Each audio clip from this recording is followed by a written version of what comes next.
Olá, queridos alunos do curso médio em Teologia. É um prazer poder estar com vocês em mais uma aula, agora a segunda aula da disciplina História de Israel. Espero que vocês tenham gostado, propriamente da aula anterior, onde trabalhou de forma sintetizada os 3 períodos da chamada História de Israel: período pré-exílico, período exílico, período pós-exílico. Aprofundando um pouco mais a temática, a partir do referencial teórico sugerido e disponibilizado para vocês na plataforma virtual, vamos falar um pouco sobre alguns pontos da obra da Bíblia Desenterrada, que seria a obra do professor arqueólogo Israel Finkelstein. Esse livro teve o seu título mudado quando foi traduzido para a língua portuguesa. Eles colocaram o título A Bíblia Não Tinha Razão, propriamente para dar polêmica, né? A editora quis fazer uma certa polêmica, porque o conteúdo do professor Israel Finkelstein é um conteúdo não a partir de uma tentativa de fazer apologia das narrativas historiográficas da Bíblia, mas é uma obra a partir do seu trabalho arqueológico, né? Então, às vezes, não há uma certa coesão com os achados arqueológicos e os fatos descritos na historiografia bíblica. Então é isso que nós vamos conversar um pouco neste momento. A história de Israel a partir de uma proposta arqueológica e que abre novos horizontes e outras possibilidades e novas chaves de leitura. O professor Israel, ele trabalhou na primeira parte, que foi a parte que ficou para vocês fazerem o resumo e fazerem a leitura. Ele começou a falar um pouquinho sobre os patriarcas, em busca dos patriarcas. Dessa primeira parte, ele vai discorrendo um pouco sobre as sagas, e ele destaca a primeira saga que se refere ao primeiro herói, o primeiro patriarca, que seria Abraão. Então ele vem destacando Abraão como a primeira saga, e possivelmente temos um personagem que ele vem de uma tradição muito antiga. Ele vem de uma tradição muito antiga e que Israel pega essa tradição desse personagem emprestado para construir a sua história traditiva de origem. Ou seja, Abraão, ele será descrito como o primeiro israelita. Ele é aquele que vai sair de Ur dos Caldeus para chegar nas localidades de Canaã, e lá em Canaã ele será recepcionado pelo rei de Salém, sacerdote do El Elion, divindade cananita, o Melquisedeque. Ali ele dá uma espécie de presente, né? Entrega o dízimo, e o Melquisedeque lhe abençoa em nome de El Elion. El era uma divindade cananita, propriamente marido de Asherá, pai de Baal. Existia uma concepção teogônica por trás da fé em El. A fé de Abraão possivelmente então é a mesma fé de Melquisedeque. Abraão está vindo da Mesopotâmia e ele se depara com Melquisedeque, que é de Canaã. São línguas diferentes e religião diferente. Então, os redatores, ao tentar descrever um pouco essa primeira saga de herói, eles pegam recortes traditivos mais antigos para construir o personagem.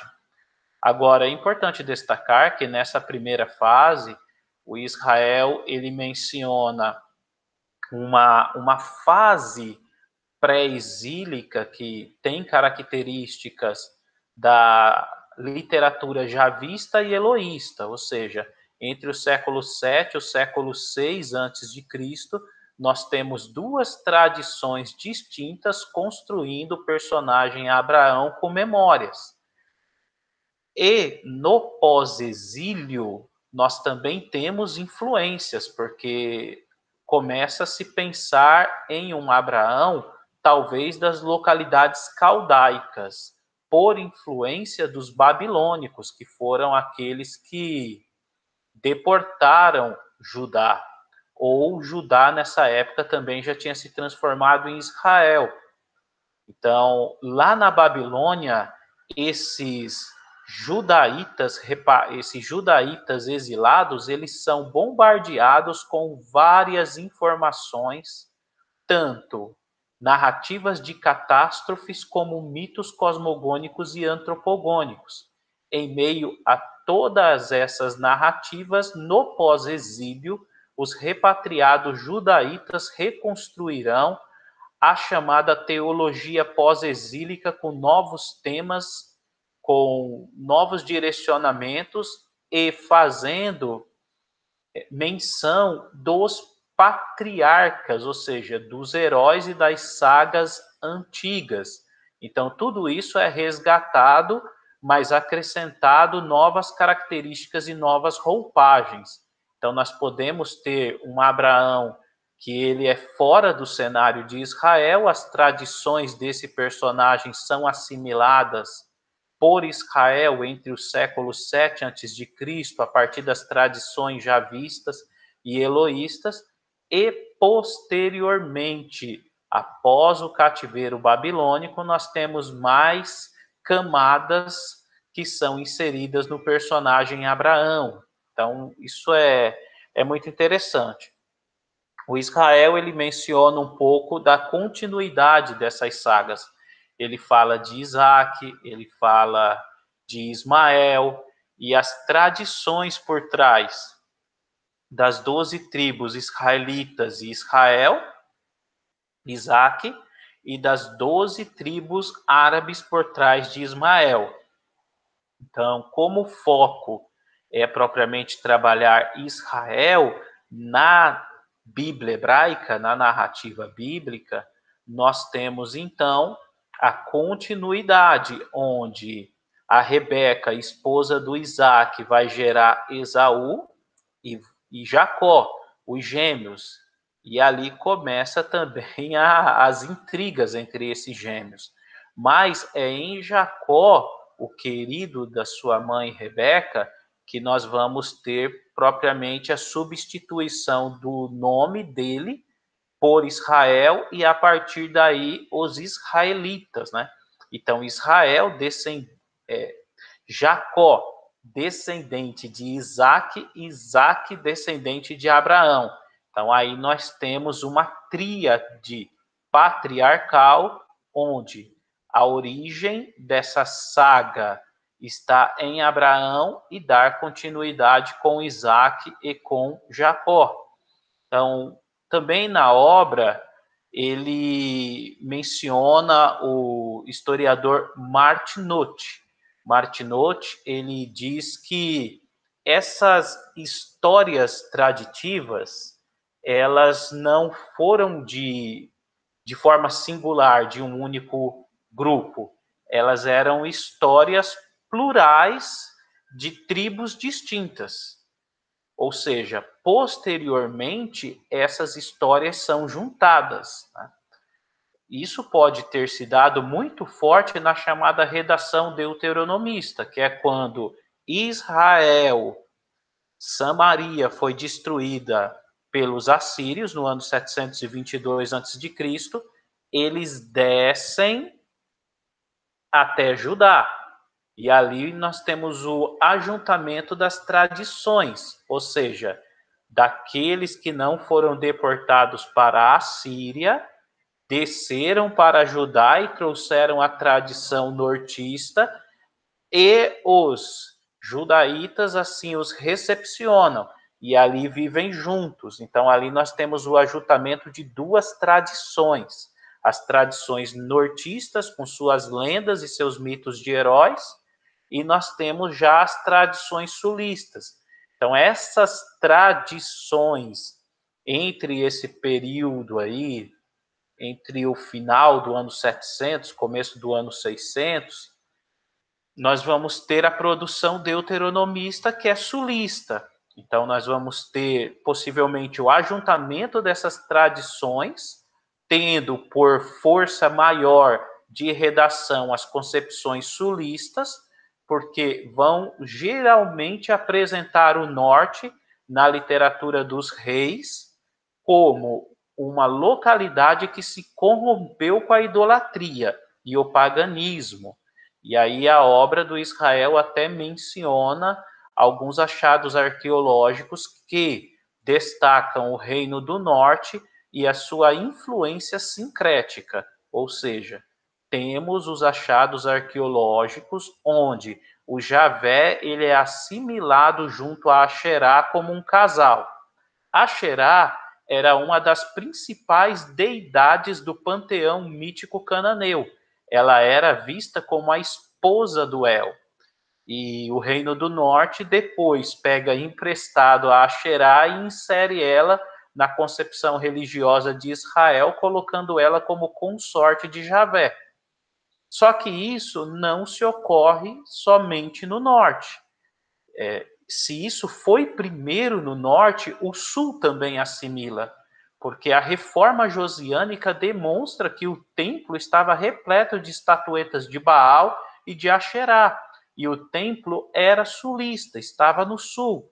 Logo, nós temos toda uma construção da religião de Israel desse período, quando Judá se torna Israel e as produções deuteronomistas.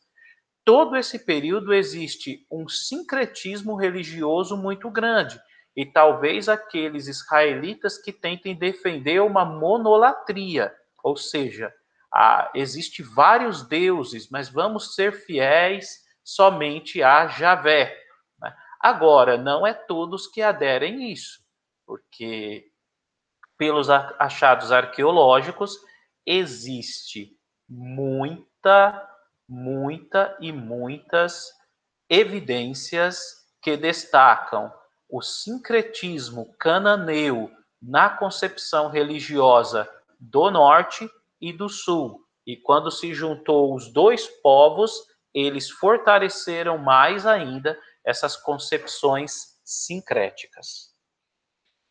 Então, continuando, o Israel ele fala de alguns arqueólogos que tiveram muita dificuldade de pesquisar, porque eles tinham aquele conceito um pouco mais clerical e teológico dentro de uma chave de leitura conservadora, ou seja, se está escrito na Bíblia é história. E foram as novas pesquisas que foram mencionando que a Bíblia, como um livro historiográfico, ela também apresenta concepções de sagas ficcionais e narrativas traditivas. Então, é necessário extrair da historiografia história, tentando identificar as construções das sagas dos heróis, que podem vir até de outras localidades, assim como as concepções sincréticas religiosas, ou seja, os mitos dos outros povos que serviram para construir propriamente o conceito de Deus ou para mencionar Deus na literatura israelita. Por quê? Porque existe uma costura, o judaísmo ele tem muita influência, e esse período antes do cativeiro babilônico, a influência maior é cananita. Então, Israel ele cita o Roland de Devaux, ele fala um pouquinho sobre a questão dessa problemática entre historicidade, entre o personagem Abraão e o Êxodo. Né? Então, o que acontece? Além desse vídeo, vocês terão outros vídeos aqui para linkar com essa temática. O Israel ele ainda fala sobre questões anacrônicas a respeito da produção literária, ou seja, o que ocorre entre esse século X e o século 8, no período pós-exílico, ou seja, esse anacronismo, essa falta de coesão entre essas questões arqueológicas que chegam a demonstrar o maior período de apogeu político em Israel no tempo do monarca Onri e Acabe. Então isso é muito interessante, porque Onri e Acabe, Onri ele é citado arqueologicamente. Na época desses dois monarcas, os arqueólogos encontraram vestígios de um reino do norte que viveu um apogeu diferente, e nunca isso foi encontrado em uma época tão tardia para se referir a Davi ou Salomão. É aí que vem as grandes questões e as grandes problemáticas, ou seja, temos na redação deuteronomista a construção de uma monarquia unida a partir de Saul e Davi, como uma espécie de retratação da monarquia nortista a partir do governo Onrida, ou seja, a partir de Onri e de Acabe. Então fica uma questão interessante. Podemos ter, então, um apogeu econômico e político na época de Onri e de Acabe, e a construção do Saul e do Davi pode ser pura produção literária para falar de uma época que Israel viveu um apogeu, sendo que, historicamente, esse apogeu pode ter acontecido posteriormente. No Reino do Norte, que era maior, tinha 10 tribos, conforme cita a historiografia do livro de Reis, de forma distinta do Reino do Sul, que só teria 2 tribos e seria, teoricamente, muito menor.